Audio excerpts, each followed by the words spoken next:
लो कंसराज, ये छठा पुत्र है जिसे ले वसुदेव अपनी प्रतिज्ञा अनुसार आपकी सेवा में उपस्थित है। भोजन है ये काल का, यह है वीर विनोद, जो है देखी है नहीं इसने मां की गोद। चाणूर, इस बच्चे को भी मार डालो, इसका गला घोट कर किसी खड्डे में फेंक दो।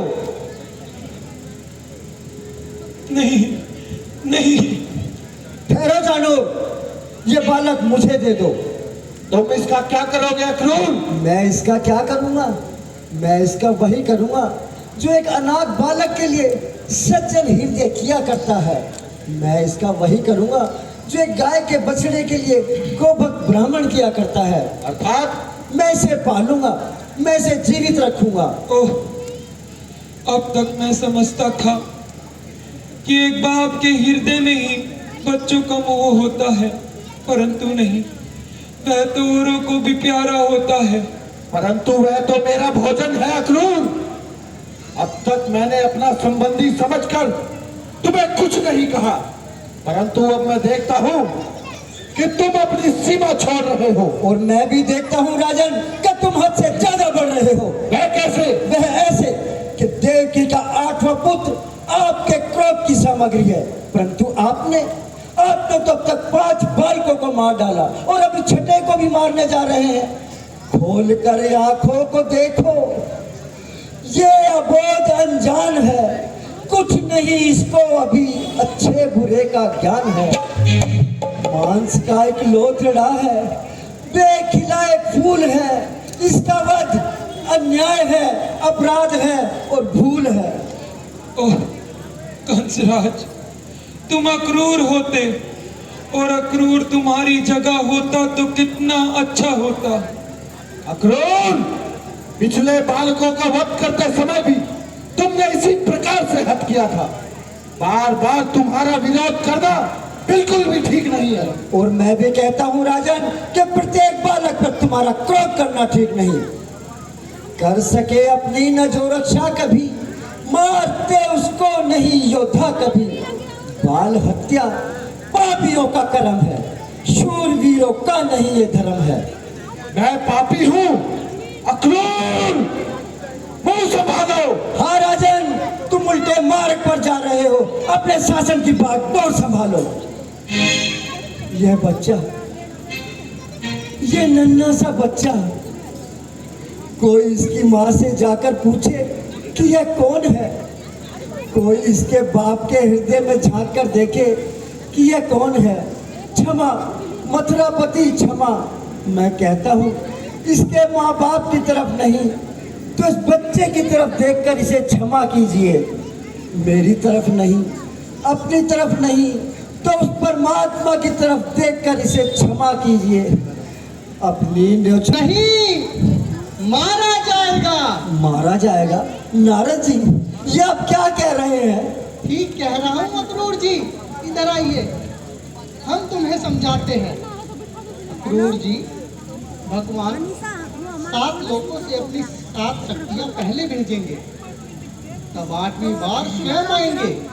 5 लोगों की शक्तियाँ पहले ही समाप्त हो चुकी है और यह छठे लोक की शक्ति है, इसे भी समाप्त होने दो।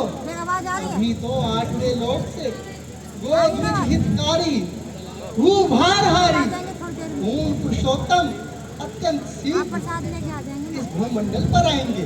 परंतु नारद जी, इन बालकों के नष्ट होने से देवकी को बड़ा कलेश होता है। होने दो, यदि देवकी को होता है कलेश, बड़े कलेश ही विश्व में, अब यही है उद्देश्य।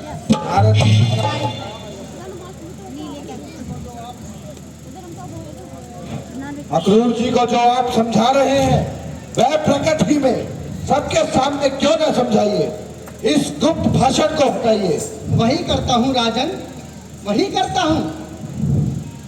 राजन, एक बार मैंने यह बात तुम्हें पहले भी समझाई थी, आज फिर वही बात विस्तार पूर्वक समझाता हूँ।